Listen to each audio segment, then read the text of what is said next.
Hello and welcome to the next episode of Two Girls Talk Transits. Today we're reviewing the astrology from December 22nd through December 28th, and we're your host. I'm Maddie.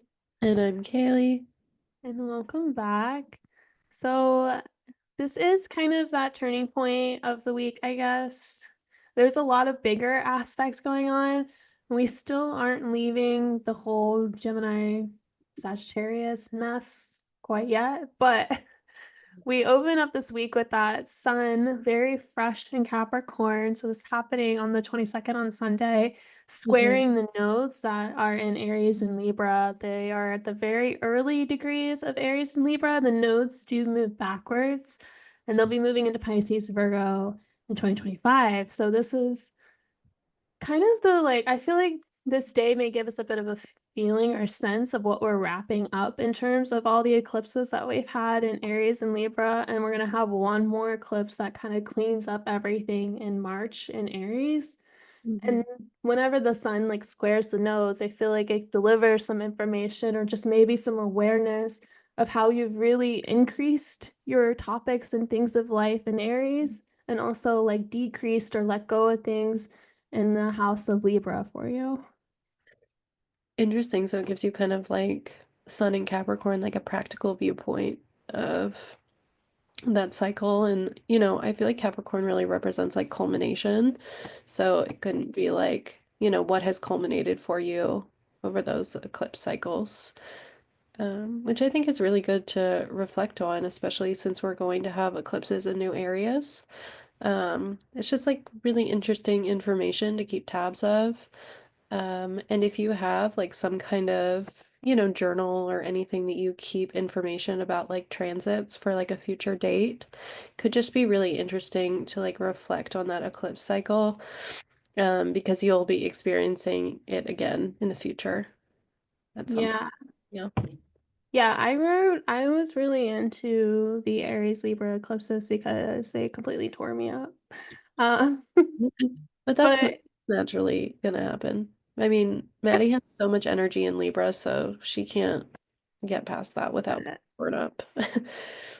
But I did a while back. So back in October, I actually did a separate podcast and YouTube video. It's like all the way back in late September and October, if you scroll back, probably somewhere there, about the Aries Libra eclipse cycles. And I have all the exact dates of them. And I also did like sort of a collective, like what happened, like what were Aries Libra about. Definitely a lot to do with like extreme kind of violence, shootings, wars is like Yeah. super Aries martial, and Yeah. then bans on women, so the Libra part, so abortion bans, transgender bans, and like other kind of issues with women. It was like a big theme between the Aries Libra eclipses. But then too, if you want to use that episode, talk about like personal transits, you can go back and look and kind of maybe with the sun squaring the nodes, have that bit of reflection as we go into the new year. Yeah, that's super interesting that you mention it because collectively we can also pay attention to like what happens. And I Mhm. think that's like great information to hold on to for in the future. Um, I'm curious what happened like previous eclipses. I haven't looked into it in Aries and Libra, but yeah, I think that's really cool that you took note of that. Yeah, it was just a lot of hard battles, wars, and conflicts, and bans like controlling things, controlling the flow of social media. I found like social media is really like the nation. And so I feel like that was like a big, like all the TikTok bans are linked to these eclipses, which is interesting because I would think all the talk about the TikTok is getting banned in January now, but like there's still one more eclipse in Aries. So like they could totally reverse that or like it not actually go through. Yeah, I've heard like I actually haven't listened to it, but I saw Trump speaking about it at some point because apparently there's like a big investor that he's friends with that's that like Hmm. TikTok or whatever. Yeah, of So course. I know I am interested to see if that goes through. I think everybody's just gonna kind of get smart and get a VPN, but we'll see. But that it is interesting to like keep an eye on. Yeah, I'm just like everything I hear, as we'll talk about later this week, but like everything I hear that's going on, I'm just like, oh, sure, that won't happen. Like just with the Mercury retrograde, just with Jupiter and Gemini and Mercury and Sag, like I just don't believe anything that's actually gonna happen. Yeah, I mean, that's actually a good perspective to have because we really genuinely don't know. And it is like, it is very much that Mercury and Sag, like it's hearsay, you know? Right. Yeah, it is. It's like I feel so passionately about this belief, so this is gonna happen, but like, is it though? Like, are you just saying that? Like, Mm, yeah. I, So yeah. I don't know, but I do know like that people are preparing for like to use other platforms Yeah. in case that ban does follow through. And I feel like that could be kind of very Capricorn, you know, to like prepare for doomsday or like to, you know, to prepare for um, you know, the winter, if you will, or like Hmm. some kind of like isolation period. So it Capricorn season would be a good time to make like other preparations if you need to like switch to a different platform. Yeah, that's a good point. So just that reflection point at the very beginning of the week, but we get a lot of that. Like a lot of big things kind of reach this peak, which is Christmas, but good. Um, so the 24th Tuesday, that's when Jupiter, who's currently been retrograde in Gemini, comes back to square Saturn in Pisces. And this relates to the first square that we've had in mid-August, like right around like August 18th or so, 19th was the first time we've had this aspect. You know, those two kind of speak to really bigger themes unfolding against expansion and then like control of that expansion or like growth and the control of that growth. And I'm trying to remember, but do we know when Kamala announced her bid for presidency? Like way more than me. I'm honestly not sure. Let me look real quick. Uh, okay, so she did it in late July. That's what I was thinking. So like that's what I was thinking. It was around this first Jupiter Saturn square. And it's usually like I've been noticing, at least with this Jupiter Saturn square, it's like this big desire to suddenly take a big action or to make a huge idea shift or make a big shift or change Mhm. against the limitations you've been like receiving, maybe internalizing a bit. And I feel like that's kind of what the Democrat Party did is like they just dragged this on, didn't let anybody vote for the candidacy, didn't let anybody like kind of put another opinion in, and all of a sudden the pressure rise. Like Jupiter square Saturn is a real pressurizing moment because you're trying to expand against a conflict, and you're Mhm. like, "Hey, Biden's totally gonna lose, so let's just go ahead and flip this real quick." And now Mhm. you have this whole campaign that you got to make happen in 2 months, like, and now the retrograde portion is like, "Hey, great, it failed." Yeah, yeah, I totally get that though. It's like trying to expand against like outside pressures that aren't allowing you to like even a square with Saturn, you don't even have enough time. You know, like the Right. time component isn't there for you to do so. So, yeah, that's interesting. But I do also feel like I can relate that to my personal life too. Mhm. Like there's areas that I definitely want to expand and grow. And, you know, reaching that square with Saturn and Saturn representing time, we could realize that that growth point that we want to reach is taking more time. You know, we need to like continue to put in effort and, you know, a square, we might not feel great about that. But yeah, it's just that element of time that we all have to like kind of submit to. I think that's a good point because you know, Jupiter in Gemini is really like frazzled right now. Like he's just in all these different directions. And then, you know, Mercury's been in this elongated period in Sagittarius for the past month and a half. Like, you know, he's got so much going on. He's like, oh shit, like was meant to get this done like 6 months ago. And so it's like, well, you didn't put in the time, you didn't put in the energy. You were off like on your other adventures and your other side quests. Hmm. And you completely you know, the kind of the results. Like, you know, if you did put in the slow, steady grind, you may see some results from the square. Or if you didn't put in the time because you were too dispersed with your energies, which is natural, you're realizing, hey, I gotta choose one now. Like I got to make this decision. We'll have one more square, Jupiter, Saturn next year that kind of completes this, but this may be the refining point where you select what am I truly going to focus on? What am I truly going to put the time into? Because I actually can't do 18 things now. It's really interesting that you say that, you know. I think we're constantly, offered a lot of options and, people are making like a lot of promises and like there's just like I just noticed like me, like I consume social media quite a bit, right? So I'm looking on social media and I notice like there's a lot of things being delivered, like Right. this way, this way, this way, this way. And as soon as I choose a path, it's like, oh, but this one over here is actually better. And I'm like, oh, okay. But it's Crap. that is that like Jupiter and Gemini though, like delivering you as many options as possible.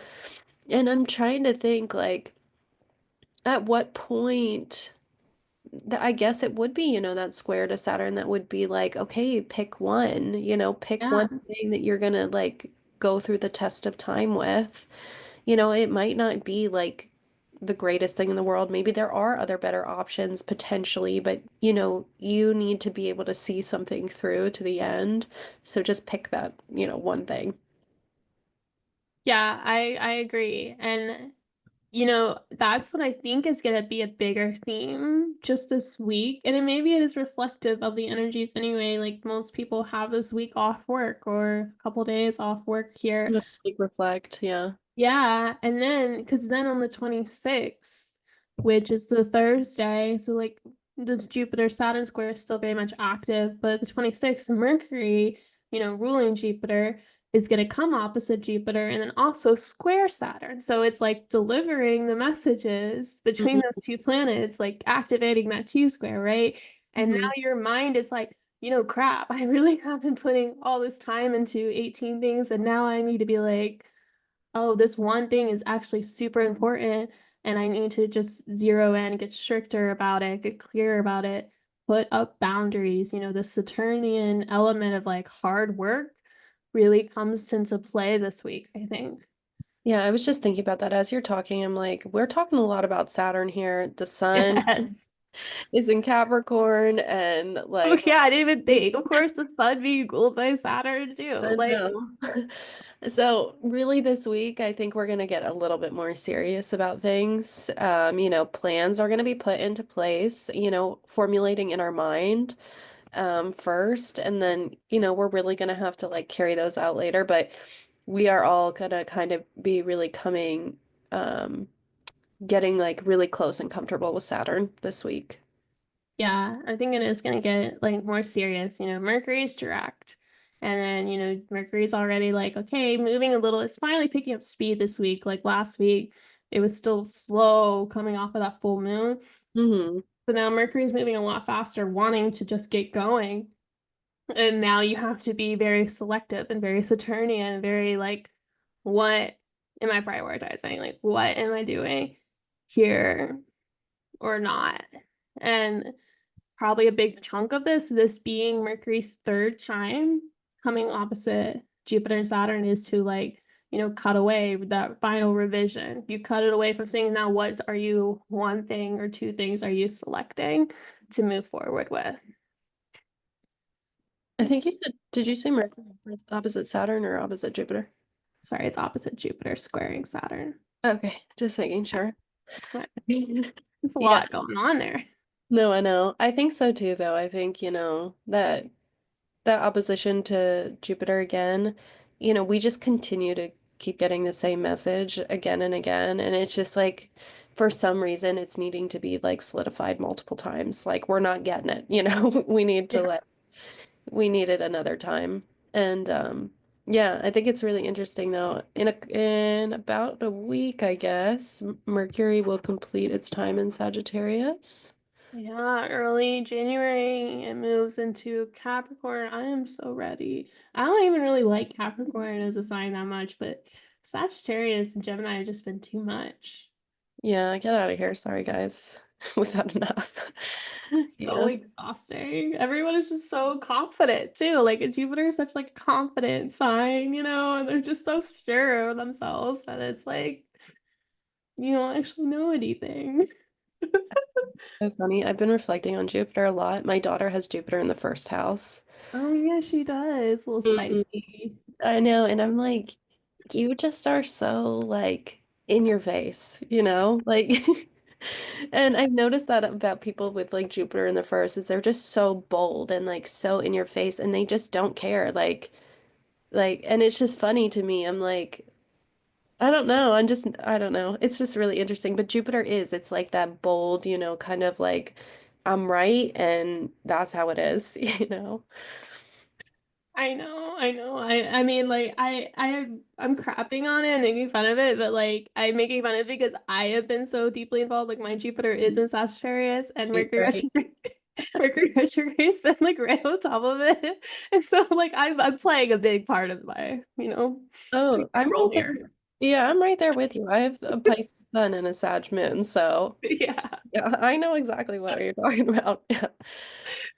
I think it's the consequences part. Like people coming back like, "Ooh, you said that, and do you actually mean that?" Like, well, maybe not, but Yeah, like, did I though? are you sure you heard correctly? Oh. But okay. So we'll wrap up this week though in a midst of like all that thinking and confusion and figuring things out. Friday, December 27th, Venus in Aquarius will square Uranus in Taurus. And Venus is also ruled by Saturn. Yeah.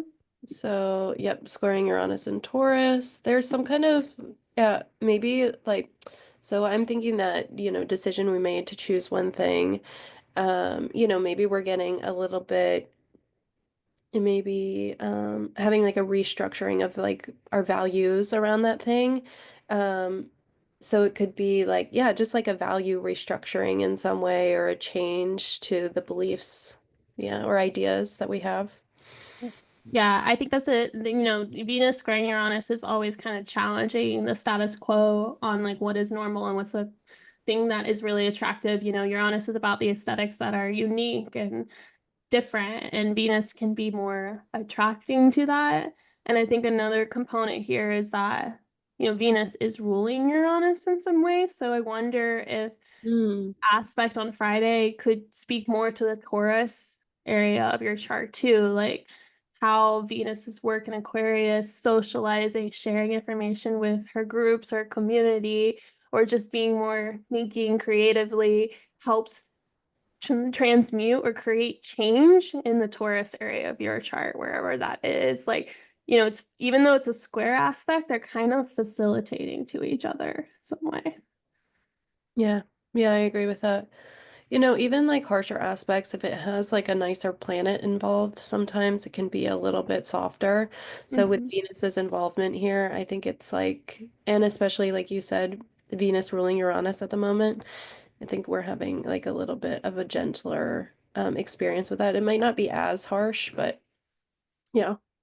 Right. And it can be relating to everything you've been working through this week of like, having to select one thing or having to prioritize differently, and then Venus squaring Uranus is like enforcing that in your relationships or enforcing that in your day to day and like what decisions that you make each day to continue to go after what you value, you know.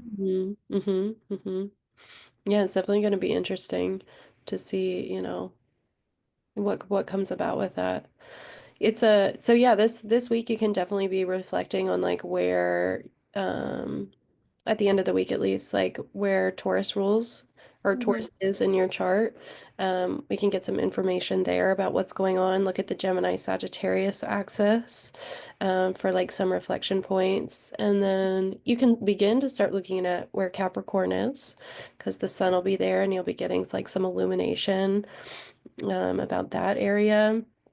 So yeah, there's a couple different points that we can look at in our chart and try to like kind of map out their interrelatedness. And it'd be like, I think it'd be a really cool reflection tool to see what comes up. Yes, exactly. And there'll be a lot more, but hopefully the feeling is that, whatever's been this long-term theme, like all of November and almost all of December with the Sagittarius part of your chart is kind of being on a smaller scale, wrapping up this week, and then you are like progressing to the new seed, the new ideas, the new beliefs, which is Capricorn. Yeah, yeah, that's a really good point. Yeah. Yeah, so there is kind of like a release happening from the Sagittarius part. We're going into the Capricorn, and that's when we start, rebuilding, you know, setting Exactly. setting the foundation. And it's really good time. I know, um, a lot of vision boards are made during this time. I made one vision board and it came true. And I made it during solstice. So Yeah, pro vision board, honestly, like go for it. I love them. I mean, they just give you like a clear picture of like what do you want to bring into. I think it's just like a daily reminder. yeah, like what are you prioritizing in your life? Like what is that? Ooh, I found this creator who did a really cool thing. She created a bingo card. Mm. So it's like a bingo card for the year about different things you want to accomplish. And I think that's a really cool way to go about it. Oh, that's fun. Yeah, you can, Cool. and it would be like a really cool, Capricorn thing to do. You just Right. put different goals on there that you want to achieve throughout the year, print it out, stick it on your wall, and when you achieve one, you put like a little star over top of it, one of them or something. And get a little treat when you get bingo somewhere. That would be Yeah, cool. it can be like, I give myself a facial and massage that's me though. Right. Whatever you want. But Right. you're Venus. Yeah. All right, y'all. Well, this wraps us up for this week. Happy holidays. Please, if you are interested, we would love to talk to you about our 6-month program. Let's Hmm. talk about your car extended warranty. I mean, Your but cards that important to say, wait, what? it's just that's what it felt like when I said that. I was like, great. Yeah. But no, we are starting January 19th. 6 months learning astrology with us. It's Hellenistic, it's traditional astrology. I will be teaching really technical how-to sides of everything reading a birth chart, and Kaleigh will be adding in all these therapeutic art therapy elements and understanding how the astrological cycles impact your growth and personal development. So fill out the link in our forum. It will be in the show notes, and then it's also on our social pages. So you can check us out more content from us on TikTok, Instagram at Two Girls Talk Transits, and YouTube.